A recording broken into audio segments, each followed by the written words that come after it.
So I've managed to gain access to some further information regarding Henry Nowak's murder. In this video we take a look at Vikram Digwa's defence, how he broke down in tears in front of the jury and claimed Henry's murder was all an act of self-defence. I'll also be taking a look at where this incident occurred and putting together the pieces as laid out by the prosecution regarding what took place on that fateful night. Now, this information has come directly from inside the courtroom at Southampton Crown Court during Vikram Digwa's trial. Take a listen to the following.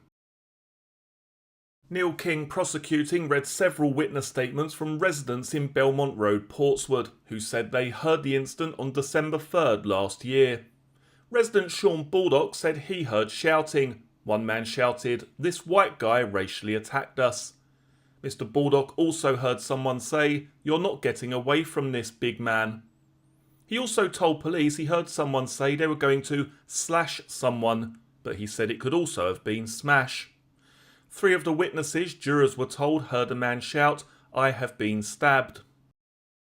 Then came the turn of Vikram Digwa to give evidence. Vikram Digwa said he didn't mean to do it and feared Henry Nowak was going to knife him with his own kirpan, but denied that he intended to stab the 18-year-old in the chest. Giving evidence at Southampton Crown Court, the defendant said he was walking along Belmont Road when he saw Mr. Nowak walking towards him. "It seemed to me he was drunk, not walking in a straight line and stumbling. I moved off the pavement onto the double yellow lines to let him pass, but he barged into me." The court heard that Mr. Nowak used a racial slur to describe people from Pakistan. The 23-year-old said the University of Southampton student told him, "You think you can do what you want. I'm from Essex, and you don't know what people from Essex are on." The defendant said Mr. Nowak pulled out his mobile phone and began to record him, causing him to fear the incident was escalating. Digwa, who is a Sikh, told the jury, "There'd been a lot of attacks on Sikhs that had been recorded by the attackers. I asked him to delete the recording. That's when he punched me on the left side of my face. He grabbed me and continued to punch me. I gave him a few punches to the stomach to get him off me. He grabbed my hair and started dragging me around by my hair. I just wanted to get him off me. My eye was starting to hurt where he had punched me." Digwa said the defendant told him, "I'm going to kill you." Fearing he was going to be stabbed with his own kirpan, Digwa reached for the knife and stabbed Mr. Nowak twice in the back of the leg, the court heard. But the defendant said he did not intend to stab the student in the chest and was unaware he had. He added, "When they were booking me into the police station, the charge was changed from attempted murder to murder." Digwa said he cried when he was told that the student had died. Asked how he felt now, he broke down, telling the jury, "I didn't mean to do it. I'm sorry." When asked why he had not told police that he had stabbed Mr. Nowak, he said, "I was scared. This is the first time anything like this had ever happened." Digwa said that he had asked his mother, who along with his father arrived at the scene, to hold his kirpan while he picked up his religious items which had fallen to the ground during the incident. The prosecution has said that Kaur took the kirpan back to the nearby family home where it was later found. Digwa said, "I felt abused, scared. It made me feel a bit better that I had my family there. My mind was fuzzy, everything went on so quickly. I couldn't comprehend everything that was going on." He added that the first time he was aware that Mr. Nowak had been stabbed in the chest was in his first police interview. Jeremy Wainwright KC, defending for Digwa, again argued that his client had stabbed out in self-defence in response to an assault, threats and racism from Mr. Nowak.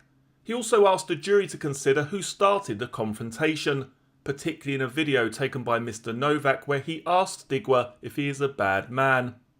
He added that although Mr. Nowak was under the drink drive limit, he was still known as a lightweight, as One Strongbow Henry.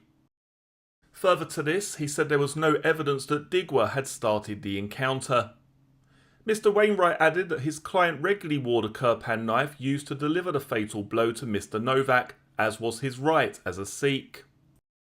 Mark Watson, defence for Kiran Kaur, told the court that they had to be sure his client knew that the knife had been used in an offence when she took it home from Digwa and returned it home. He said, quote, "You have to decide this case on its evidence, not on emotion, on proof, not assumption." In his closing speech, Mr. Lobenberg said, "On December 3rd at around 11 o'clock, Vikram Digwa chose to be on the streets of Southampton with a 21cm knife. He wasn't at a temple, he had been helping with his brother's work for Deliveroo. This is a man who chooses to sleep in his bedroom with an arsenal of weapons. This is a man who likes weapons.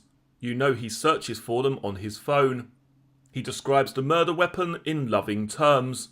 You might think that rather odd, given what he did with that knife on that night. Most importantly, he knows how to use weapons.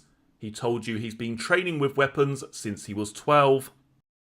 The prosecutor claimed Digwa lied about the circumstances leading up to the attack and falsely painted Henry as a drunk and aggressive. Mr. Lobenberg said, "The biggest lie, ladies and gentlemen, is why he drew his knife. He told you from that witness box. Henry Nowak said he was going to kill me. He was going to fuck me up. We suggest that was never said." You can be sure it was never said, because why, if it had been said, would you not tell the 999 operator the most important thing as to why you acted? He didn't tell the police at the scene who were asking. He didn't tell his brother when he was saying what happened. If this was in the forefront of his mind, seared into his memory, why wouldn't you tell someone? Instead, he didn't even put the threat to kill in his defence statement. It came from him for the first time in the witness box. Jurors heard prosecutors also accuse Digwa of inventing claims that Henry used a racial slur moments before the stabbing. Mr. Lobenberg said, "We say this drunk is a lie. Going to kill me is a lie. And we say the racial slur is also a lie." The consequence and purpose of these lies is significant. Why he tells them is he is seeking to hide what he has done. And racism was his trump card to try to make sure what he had done was lawful. We say that that was a wicked lie about a dying man, and it is a wicked lie about a dead man to you now. The prosecutor described Henry as an unarmed young man with a phone. He added he had no weapon. Vikram Digwa chose to use the knife that he was carrying, a knife that he was skilled in the use of, and he stabbed him. It must have been plain that he had hurt him, because he would have seen blood. Mr. Lobenberg also told jurors, this is not a case about Sikhism. This is not a case about racism. This is a case about murder. The court heard Digwa's mother allegedly took the blade from him after the stabbing and hid it at the family home alongside what prosecutors described as an arsenal of weapons. Mr. Lobenberg said Kaur had not given evidence because she couldn't explain her actions. He told the jury, she has no answer to her actions that don't incriminate her son and her. That is why she hasn't gone in the witness box. Anything she says will demonstrate her guilt and her son's guilt. For what reason would she take the knife away unless she needs to take it away before the police come? Okay, so now let's take a look and try and put together the pieces of this particular attack. Now we know that this is the location here where Henry was found. We also know that Henry was heading down in this direction. Henry was heading back towards his student accommodation after walking past the Hobbit pub and walking back towards this direction here. And as you can see in front of you, the crossroads down there. So Henry's coming down in this direction. They talk about Henry scaling a fence and also scaling a bin and landing on the car in this driveway here. So what I can imagine's happened is that the attack's taken place. He's had this chance encounter with Vikram Digwa. And after this point, Henry has then run into this part here, inside this property. And if we just move it to here, you can see there's an open gate with some bins. I would imagine that Henry's run inside here into this property, on top of the bin. He scaled the fence and then landed on the car in this driveway here. Now, what's quite unclear to me is where this attack actually originates. Is it further down this road here? Bearing in mind, Henry's heading in this direction. The student accommodation is located somewhere down there. So he's gone past here. He's come down this road. Did the altercation take place somewhere along here? He's then run, tried to escape, trying to make his escape from Vikram Digwa, and he's turned into here, turned into this property here, across the other side of the fence, into that little section there, through the gate, on top of the bin. He's trying to get away from him. He's being pursued at this point by Vikram Digwa.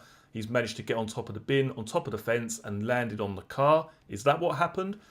Or did this attack actually take place further down here, and Henry's actually turned around? Whatever way you look at this, it appears that he's being chased, or he's being pursued, as stated by the prosecution. Because it doesn't make sense that the car and the bin is located on the left-hand side of the property if Henry is walking down in this direction. You'd expect the bin and the fence to be on the right-hand side, where he's sort of come down here, he's trying to get away, he's climbed the bin, and then he's landed on the car this side of the fence. But that's not the case. He must have gone past this property, as you can see here. He's gone past the property. Inside there, he's almost gone back on himself. He's gone past the property, back inside there, into the gate, on top of the bin, on top of the fence, and then landed on the car in that driveway there. So as I say, it's almost as if he's trying to get away, because it appears here on the face of it that he's gone back on himself. He's gone past the property, then back into this property here, inside the gate, on top of the bin, on top of the fence, and landed on the driveway here. Now, in other news, before we bring this video to its conclusion, I've actually applied to the court for the transcripts of Vikram Digwa's trial, because what I've noticed with the reporting of this case is that there's quite a lot of information missing, and actually days of the trial that haven't been covered at all. But I'll update you regarding that as soon as I have any further information.